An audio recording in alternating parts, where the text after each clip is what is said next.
신약성경 누가복음 5장 1절부터 11절 말씀 함께 읽겠습니다.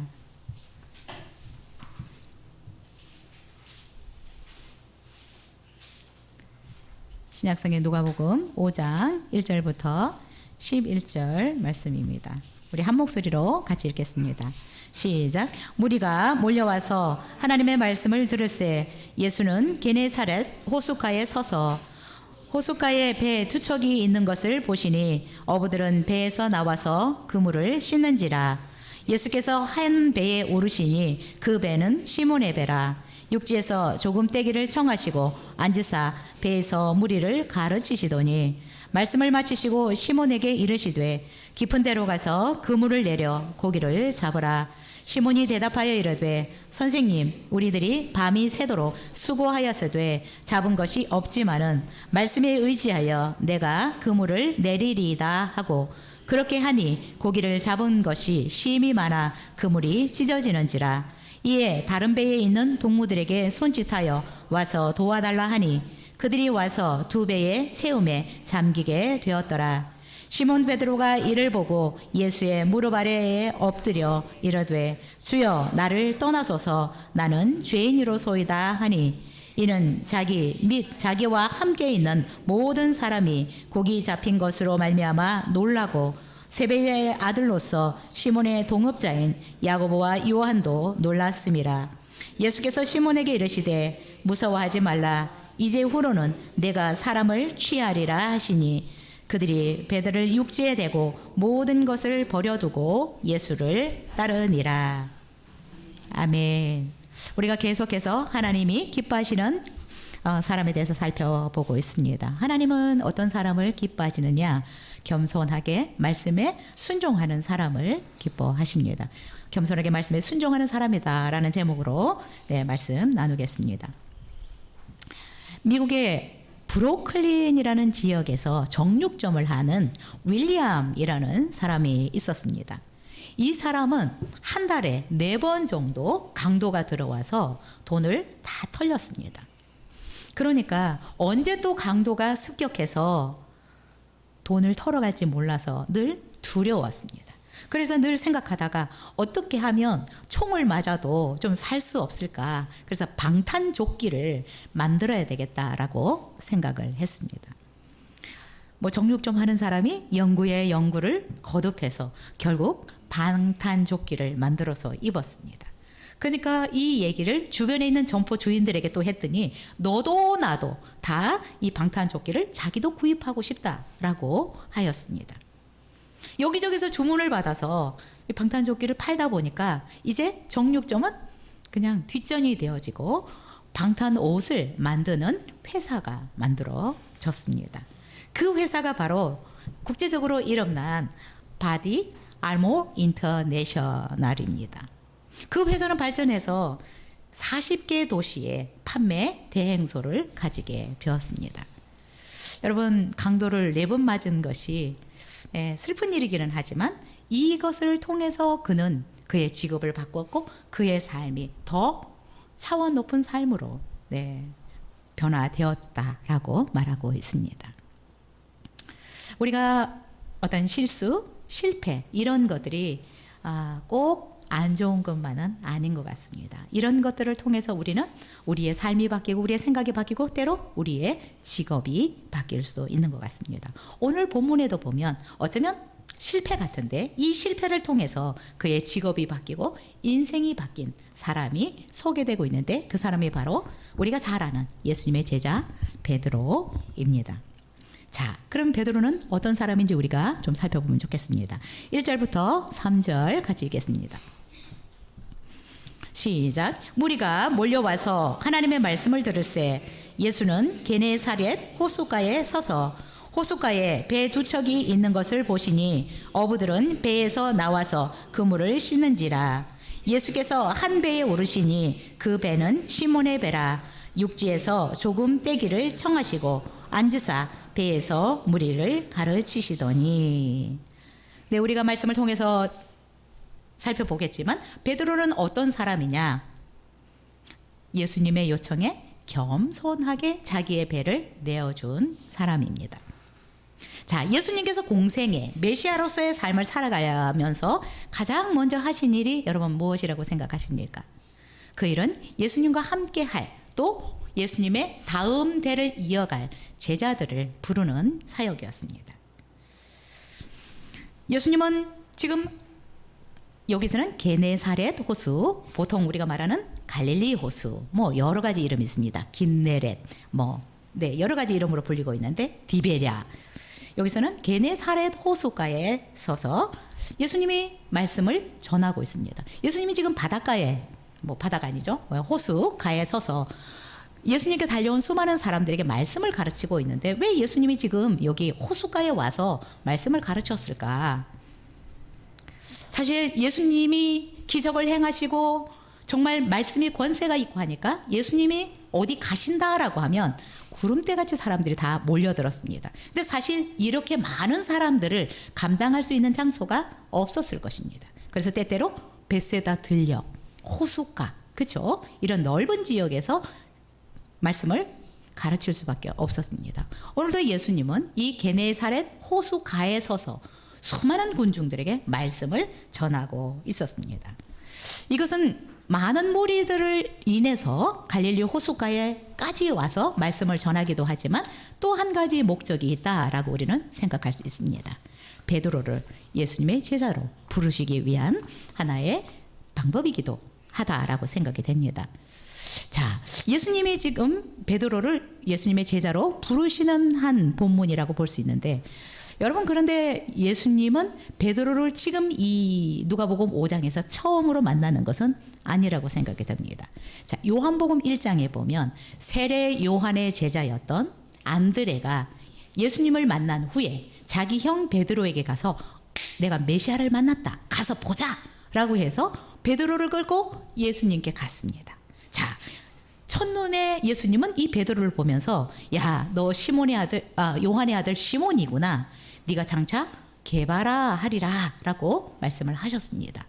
게바라고 하는 것은 베드로라는 뜻입니다. 자, 그런데 예수님을 베드로는 만난 적이 있는데 그냥 정확하게는 잘 모르겠어요. 근데 요한복음 1장과 오늘 본문을 통해서 보면 예수님을 분명히 만났어. 그러나 베드로가 예수님을 적극적으로 따르는 제자는 아직 못 되었던 것 같아요. 그래서 베드로는 여전히 자기의 직업을 따라서 갈릴리 호수에 지금 고기를 잡으러 가 있는 상태입니다. 근데 예수님께서 수많은 사람들을 갈릴리 호수에서 말씀을 전하고 있는데 옆에 보니까 배 두 척이 있는데 터덜터덜 이 그물을 정리를 하고 있는 거예요. 그런데 고기를 한 마리도 못 잡은 거예요. 자, 근데 여러분, 예수님이 지금 수많은 무리들이 와서 호숫가에서 이렇게 말씀을 전하는데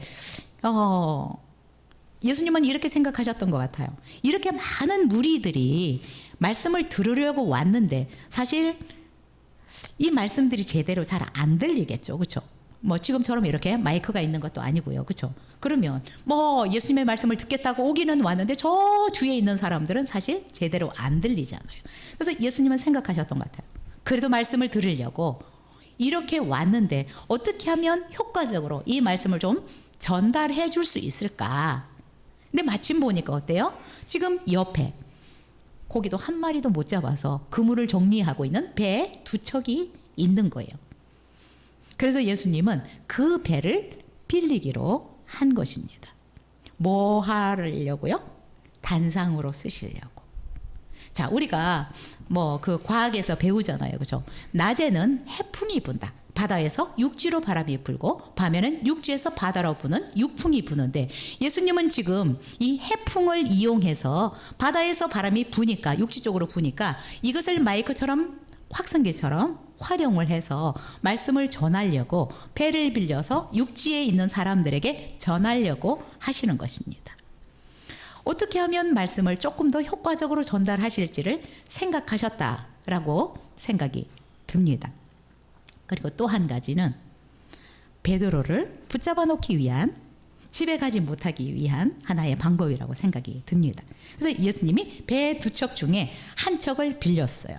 그것이 바로 시몬의 배였다라고 말씀하고 있습니다. 자, 예수님이 야, 너 배 좀 쓰자. 이 육지에서 조금만 뛰어. 그리고 예수님이 그 배에 그 해변에 앉아서 말씀을 전하도록. 그런데 베드로가 어때요? 기꺼이 자기의 배를 빌려줍니다. 이것도 우리가 이것을 통해서도 예수님과 베드로는 초면은 아니겠구나라는 생각이 듭니다. 베드로도 흔쾌히 예수님께 쓰십시오 라고 말할 수 있었던 것도, 예수님이 또 베드로에게도 야, 배 좀 빌려줘 라고 말할 수 있었던 것도 요한복음 1장에서 이미 한 번 본 사이이기 때문에, 또 어쩌면 베드로도 예수님에 대한 소문을 들었던 터라 순순히 겸손하게 자기의 배를 빌려줍니다. 이것도 예수님께서 베드로를 제자로 부르시기 위한 하나의 방법이다라고 생각이 됩니다. 근데 여러분 생각해 보면 베드로는 밤새도록 지금 조업을 했어요. 고기를 잡았어요. 그런데 한 마리도 못 잡았어요. 여러분 얼마나 지치고 피곤하겠어요. 밤잠도 못 자고 고기를 잡았는데, 그것도 또 많이 잡았으면 기분이라도 좋은데 한 마리도 못 잡았으니 얼마나 맥 빠지고 더 피곤하겠어요. 그냥 빨리 그냥 들어가서 쉬고 싶은 생각밖에 없었을지도 모르겠습니다. 자, 그런데 예수님께서 야, 네 배 좀 쓰자. 잠깐만 육지에서 조금 떨어뜨려 놔 라고 말씀을 하시자 베드로는 순순히 투덜대지 않고 짜증내지 않고 불평하지 않고 예수님께 기꺼이 자기의 배를 사용하도록 허락하고 있습니다. 이런 거를 보면 베드로도 마음이 그래도 넉넉하다라는 생각이 듭니다. 예수님께 짜증 부리지 않고 지금 무슨 말씀하냐고 기분도 완전히 잡쳤는데 자기 배를 또 빌려주면 꼼짝 못하고 또 집에 못 갈 수도 있잖아요. 왜? 끝나고 나서 또 정리를 해야 되니까.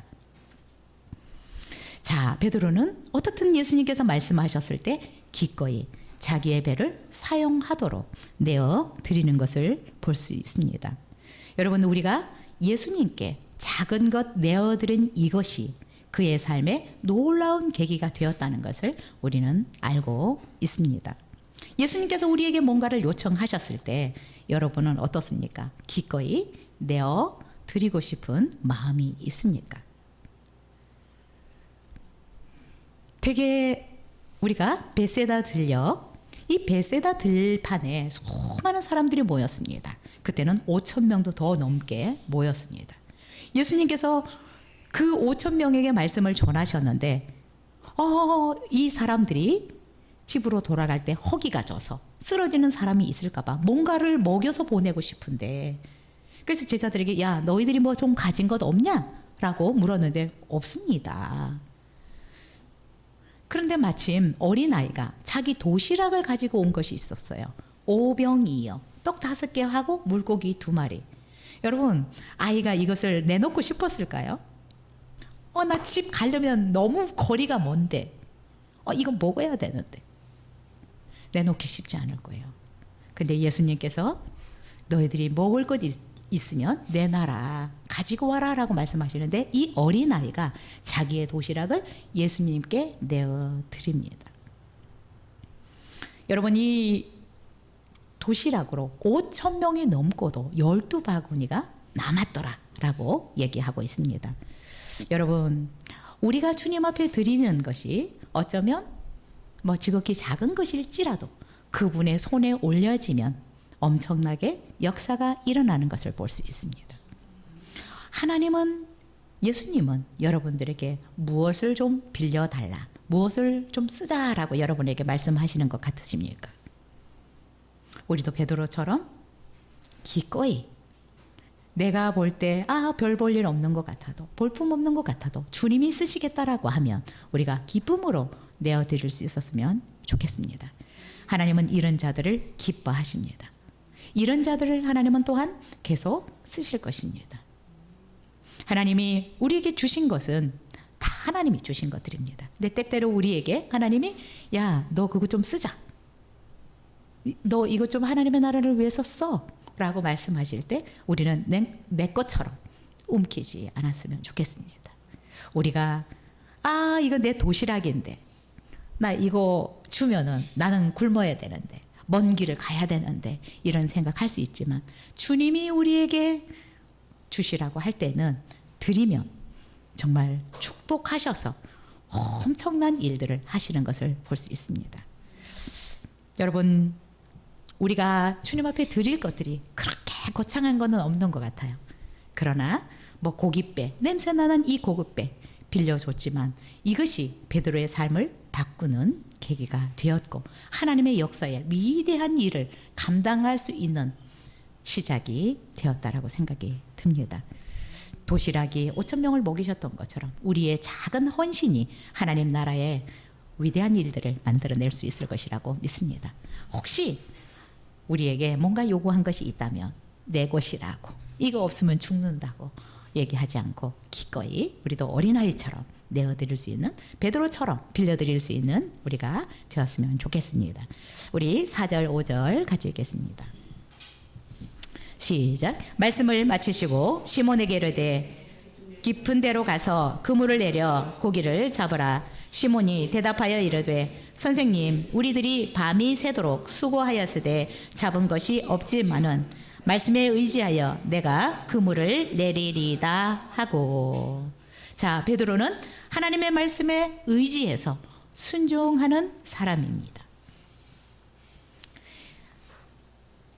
베드로의 배를 단상으로 해서 예수님은 말씀을 가르치셨습니다. 예수님은 밤새도록 잠도 못 자고 일을 해서 피곤할 텐데 왜 베드로의 이 배를 사용하셔서 말씀을 가르치셨을까? 왜 하나님은 나에게 그 일을 하라고 할까? 그것은 베드로를 귀찮게 하시기 위한 것이 아닙니다. 베드로의 문제를 해결하기 위한 것이고 베드로의 삶을 축복하기 위한 것이었습니다. 그래서 우리가 하나님이 우리에게 뭔가 하라, 뭔가 좀 요청할 때 여러분 손해본다고 생각하지 마십시오. 그 뒤에는 엄청난 것들이 숨겨져 있습니다. 자, 베드로는 어쨌든 예수님께 자기 고깃배를 내어드렸기 때문에 특혜가 있지 않겠어요? 예수님의 가장 가까이에서 예수님의 그냥 침이 튀기는 그 자리에서 예수님이 가르치신 권세 있는 이 말씀을 듣지 않았을까? 여러분, 말씀을 듣는 것이 얼마나 중요한지 모릅니다. 그런데 베드로는 자기의 고깃배를 내어드렸기 때문에 그래도 가장 가까이에서 정확하게 예수님의 가르침을 받았을 것이라고 생각이 듭니다. 왜냐하면 성경은 분명히 얘기합니다. 믿음은 들음에서 나고 들음은 그리스도의 예수님의 말씀으로 말미암느니라 라고 말씀을 하셨습니다. 베드로는 이 예수님의 말씀을 듣고 믿음이 생겼을 것입니다. 첫 번째 예수님을 만났을 때는 그냥 정확하게 예수님을 몰랐지만 그러나 예수님의 말씀을 통해서 베드로는 예수님에 대한 믿음이 더 생겼을 것이라고 생각이 됩니다. 자, 4절에 보니까 예수님께서 말씀을 마치시고 라고 말씀하십니다. 배에서 말씀을 가르치시고 이제 그 가르치시는 것을 마치시고 라고 말씀하셨습니다. 이것은 예수님께서 말씀을 다 가르치신 후에라고 볼 수 있고요. 또 우리가 여기서 조금 더 해석을 한다면 예수님이 말씀을 하셨는데 베드로가 예수님의 말씀을 듣고 믿음이 생긴 후에 베드로에게 명령하셨다라고 볼 수 있습니다. 말씀을 다 마치셨다. 이것은 그때 예수님께서 베드로에게 뭔가를 명령하시려고 하는데 말씀을 듣고 베드로가 믿음이 만들어진 후에 명령을 하셨다라는 것입니다. 만약에 베드로가 예수님의 말씀을 듣지 않았다면 사실 예수님께서 명령하신 이 명령을 순종하기가 어려웠을 것입니다. 왜요? 깊은 데로 가서 그물을 내려서 고기를 잡으라 하라고 명령하셨습니다. 여러분, 근데 지금 베드로의 상태가 어떻습니까?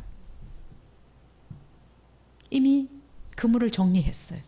그리고 벌써 날이 밝았어요. 그리고 베드로는 정말 이 호수에서 고기를 잡아서 잔뼈가 굵은 어부입니다.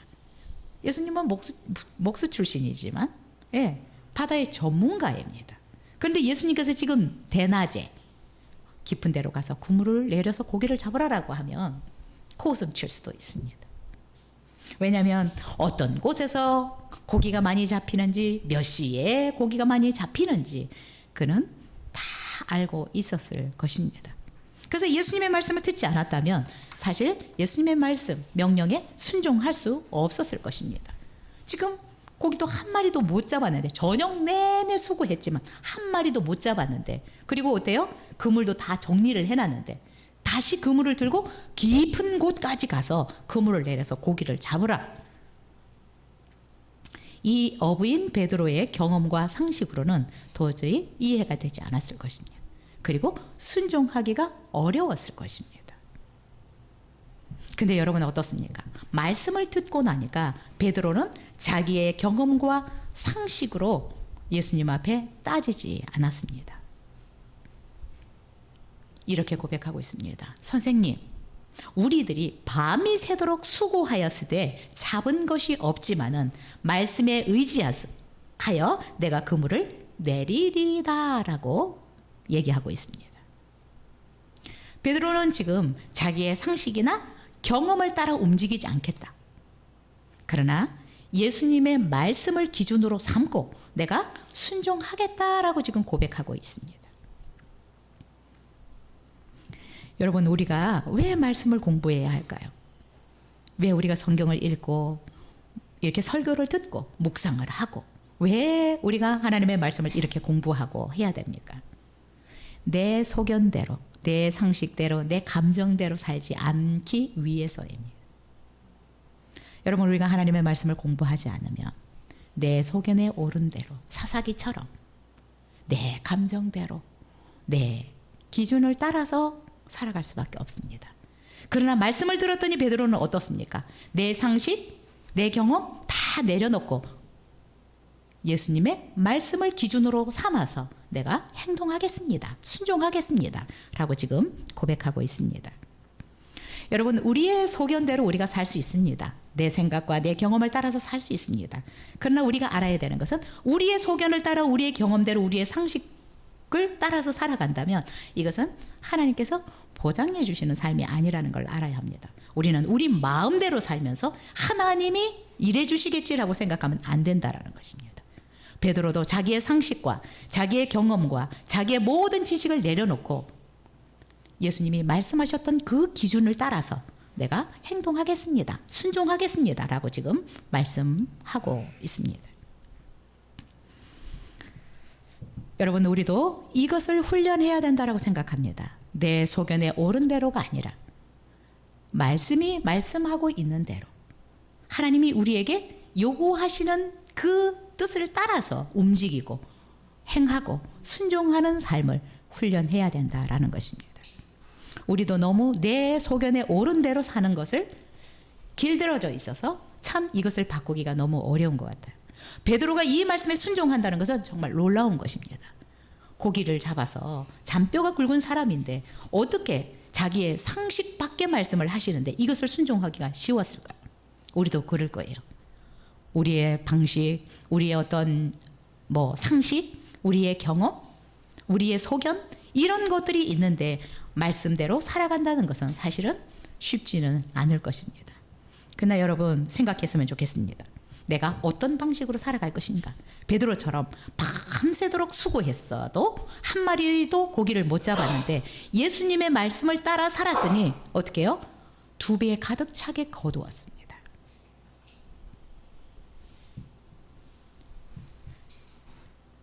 말씀에 따라 순종하는 자들의 삶은 놀랍습니다. 우리가 이 방식을 많이 배우면 좋겠습니다. 베드로가 밤새도록 수고하였으되 한 마리도 잡지 못했지만 그러나 예수님께서 말씀하셨을 때 그 말씀에 순종해서 그물을 내렸더니 2배에 가득 차게 고기를 잡았더라.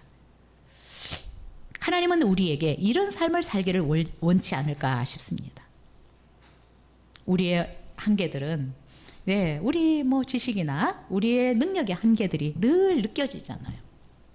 그러나 우리가 하나님의 말씀을 따라 살아갔을 때 우리가 상상할 수 없는 삶을 살아갈 수 있습니다. 6절 7절 한번 읽겠습니다.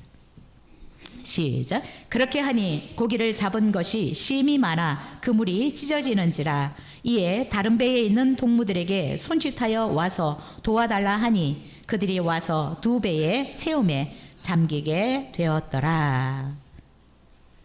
예수님의 말씀을 따라서, 예수님의 말씀을 기준으로 삼아서 순종했더니 고기를 잡은 것이 너무 많아서 그물이 찢어질 정도였다. 그래서 옆에 배에게 도와달라고 해서 그래도 찢어지지 않고 고기를 실었더니 두 배에 가득 차게 거두었더라 라고 말씀하고 있습니다.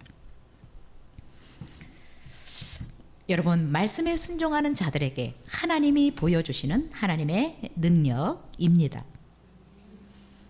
하나님은 만물을 창조하신 분이십니다. 예수님은 창조주이십니다. 그 창조주 예수 그리스도의 말씀을 듣고 순종했더니 이들은 정말 상상할 수 없는 이 기적을, 초자연적인 예수님의 능력을 경험하게 되었습니다. 여러분, 하나님은 하나님의 말씀에 순종하는 자들을 누구보다 기뻐하십니다. 왜 그럴까요? 우리는 이것을 하나님 측면에서가 아니라 우리 측면에서 생각하면 하나님은 우리를 축복하시는 것이 너무너무 기쁜 일입니다. 우리의 삶을 풍성하게 하는 것이 그분의 기쁨입니다. 그래서 우리는 자꾸 하나님이 자꾸 하나님의 말씀대로만 하래, 이게 아니라 하나님의 말씀대로 해야 하나님이 우리에게 능력을 부으실 수 있기 때문에 그렇습니다. 하나님이 왜 순종하는 자들을 좋아할까요? 하나님이 하고 싶은 일들을 마음껏 할 수 있고 하나님이 주고 싶은 축복을 마음껏 줄 수 있기 때문에 그렇습니다. 이게 하나님의 기쁨입니다. 주시는 기쁨. 그래서 하나님께서 말씀하실 때 오히려 기대하십시오. 뭐가 숨겨져 있을까? 하나님 뭐를 예비하셨을까? 어리석은 자들은 하나님이 뭔가 자꾸 나에게 하라는 것, 그래서 부담을 갖고 도망가고 또 불순종하는 자들이 많은데 우리는 알았으면 좋겠습니다. 그래서 하나님은 말씀에 순종하는 것이 제사를 드리는 것보다 더 낫다라고 말씀하셨습니다. 하나님은 정말 우리에게 주기를 너무 원하십니다. 우리의 삶을 정말 풍성하게 하기를 원하십니다. 그래서 하나님의 말씀을 잘 듣는 사람들은 하나님이 너무 기쁜 거예요. 왜요? 마음껏 줄 수 있으니까요. 마음껏 능력을 베풀 수 있으니까요. 이 하나님의 마음을 우리가 알았으면 좋겠습니다. 베드로는 정말 자기의 상식, 자기의 경험 다 내려놓고 예수님의 말씀에 순종했더니 상상할 수 없는 일이 일어났습니다. 정말 밤새도록 몇 시간을 그죠?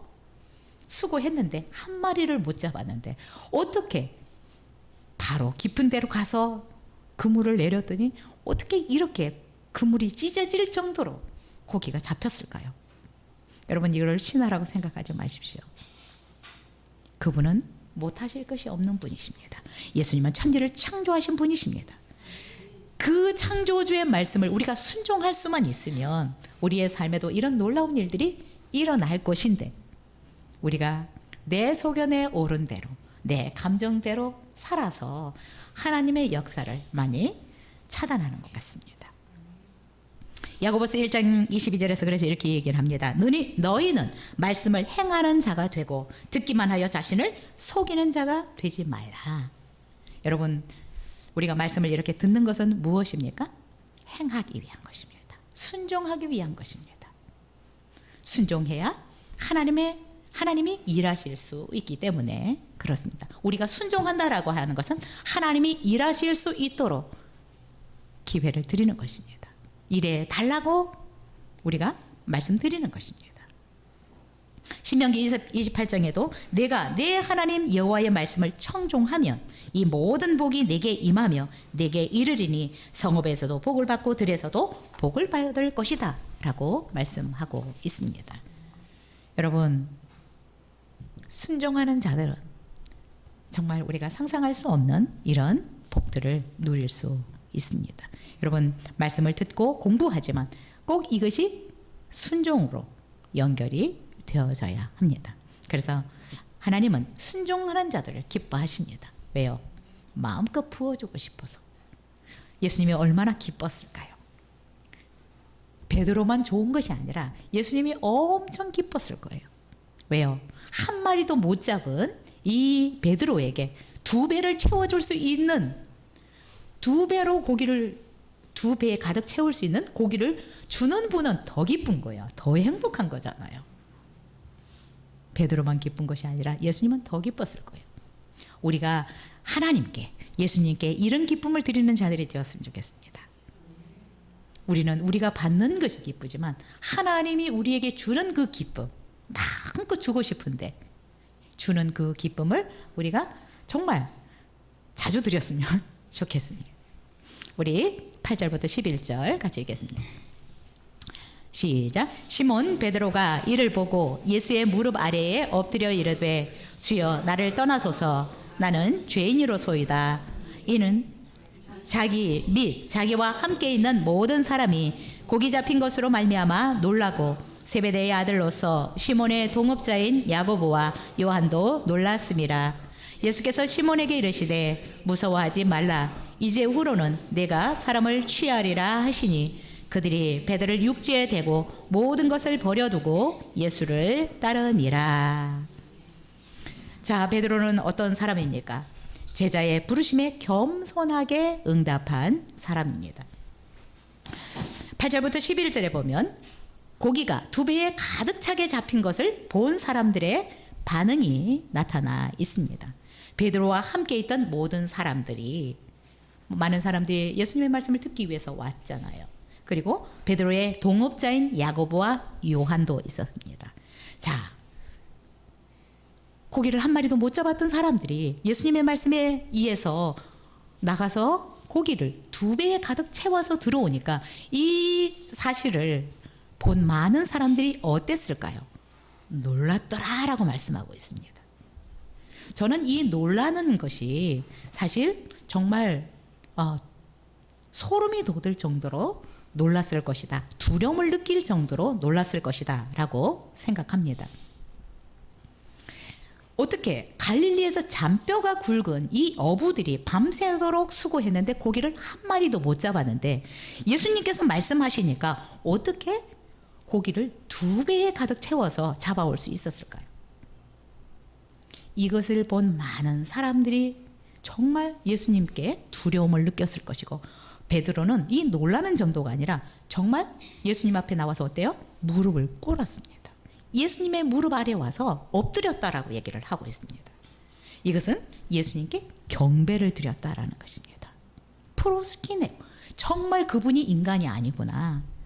베드로는 이 사실을 보면서 예수님이 하나님의 아들, 신이구나라는 것을 알았습니다. 그래서 그분 앞에 엎드려서 경배를 드린 것입니다.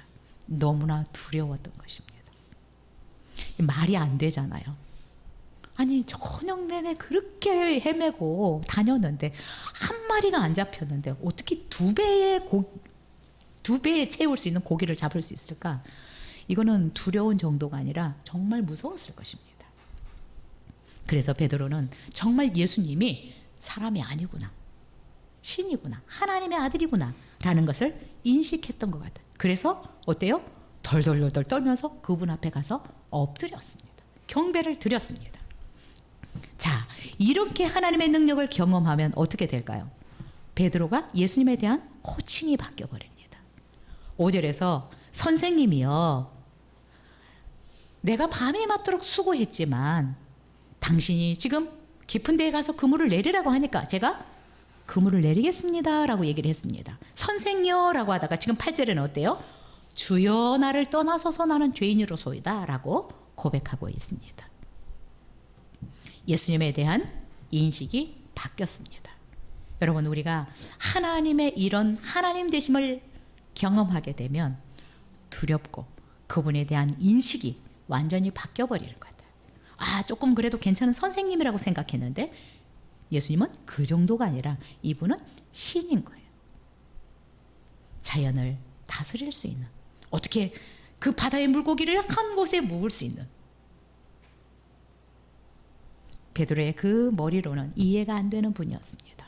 그래서 베드로는 이분이 하나님이시구나, 하나님의 아들이구나 라는 인식을 하고 그분 앞에 엎드렸습니다. 여러분, 우리가 죄인된 우리가 죄악된 세상에 이렇게 살면 우리의 죄된 모습을 잘 못 볼 수가 있습니다. 그런데 그 영광에 비치신 예수님 앞에 서니까 베드로가 자기의 죄인됨이 보였습니다. 그래서 예수님이 누군지 모를 때는 선생님이라고 생각했는데, 좀 뛰어난 선생님이라고 생각했는데, 그분의 하나님 되심을 딱 만나고 나니까 이분은 자기가 죄인이라는 걸 베드로는 알게 된 것입니다. 주여, 나를 떠나십시오. 나는 죄인입니다. 진짜 하나님을 경험한 사람들의 고백입니다. 이사야도 마찬가지였고.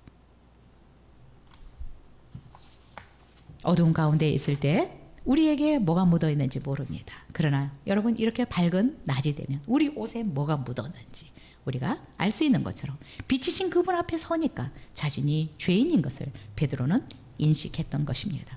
여러분, 하나님을 만났을 때 얼마나 두렵습니까? 구약에도 하나님의 어떤 임재를 경험하면 죄인된 우리는 죽는다라고 생각했기 때문에 두려움을 느꼈습니다. 하나님이라면 나 죽었다. 베드로도 그런 심정인 것 같습니다. 그래서 주여, 나를 떠나십시오. 저 죄인입니다. 라고 고백하고 있습니다. 얼마나 두려웠던지 예수님은 베드로가 얼마나 두려워하고 있는 것을 아십니다. 그래서 10절에서 이렇게 얘기를 합니다. 무서워 말라. 이제 후로는 내가 사람을 취하리라 라고 말씀하셨습니다. 이제 후로는 내가 사람을 취하리라 라고 하는 이 말씀은 내가 이제 사람을 낚는 어부가 되리라 라고 말씀하고 있는 것입니다. 예수님은 이 놀라운 일들을 통해서 베드로를 지금 제자로 부르시고 있고, 또한 베드로에게 사명을 주시고 있습니다. 예수님은 베드로가 예수님의 제자가 되어서 이제는 예수님을 전하는 그런 사람이 되리라 라고 말씀하셨습니다. 여러분, 그런데 놀라운 것은 참 베드로가 수제자감이구나 라는 생각이 드는 것이 어때요?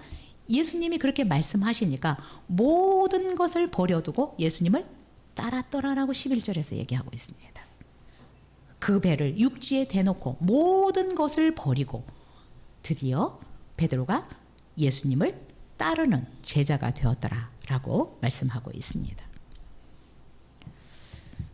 여러분, 수많은 사람들이 예수님의 이런 권세 있는 말씀을 듣고 가르침도 받고 또 수많은 하나님으로서만 행할 수 있는 그런 기적들을 보았습니다. 근데 여러분, 그런 말씀을 듣고 예수님께서 행하시는 기적을 보았다고 해서 다들 예수님을 따르는 것은 아닌 것 같아요. 떡을 얻어먹고 배는 부르지만 그분을 따르지 않은 수많은 무리들이 있었습니다. 그런데 베드로는 예수님이 행하시는 이 기적을 보고 모든 것을 버려두고 예수를 따랐더라. 예수님의 제자로서의 삶을 시작하였더라라고 말씀하고 있습니다.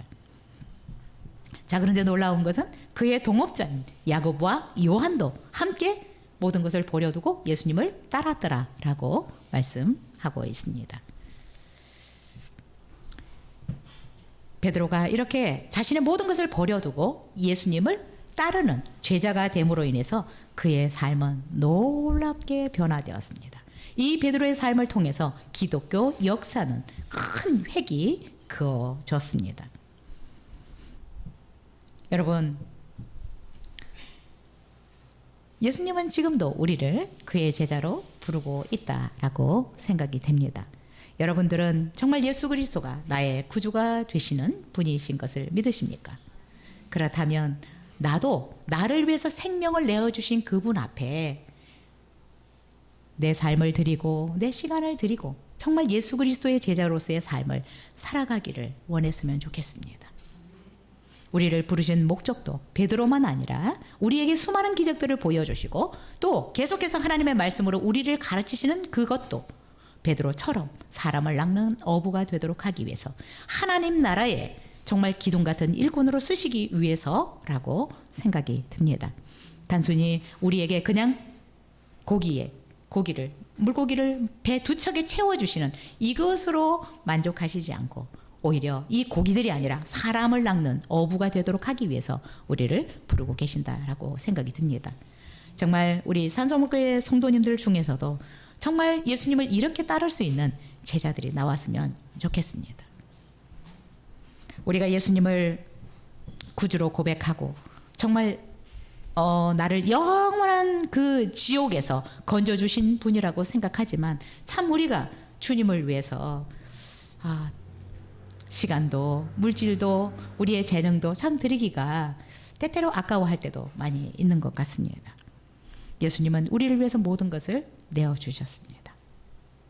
그렇다면 우리도 그분이 정말 나의 작은 것들을 요청하실 때 내어드릴 수 있었으면 좋겠습니다. 그리고 말씀하실 때 베드로처럼 기꺼이 순종할 수 있었으면 좋겠습니다. 저는 우리 성도님들이 지금 베드로가 자기의 상식과 정말 지식과 경험 모든 것들을 내려놓고 하나님의 말씀대로 살아서 정말 2배의 고기를 가득 채웠던 이런 삶의 방식을 취해서 살아가면 좋겠다라는 생각이 듭니다. 이런 놀라운 하나님의 능력을 경험하게 될 때 우리도 드디어 그분이 전능하심을 더 깊이 있게 알게 될 것이고 정말 우리의 삶을 그분 앞에 온전히 드리고 살아가고 싶어질 것이라고 생각이 듭니다. 여러분, 어떻든 지금도 주님은 우리 모두를 정말 주님을 따르는 사람을 낚는 어부가 되기를 위해서 부르고 계시는데 그 부르심에 우리 모두가 좀 대답할 수 있었으면 좋겠고 특히 예수님이 오실 날이 얼마 남지 않았는데 그 얼마 남지 않은 기간 동안에 이 일들을 정말 전심으로 할 수 있는 우리 모두가 되었으면 좋겠습니다. 하나님은 겸손하게 주님의 명령에 순종하는 사람들을 좋아하시고 무엇보다도 정말 예수 그리스도의 다시 오심을 증거하는 이런 삶을 살아갈 때 가장 기뻐하신다라고 생각이 듭니다.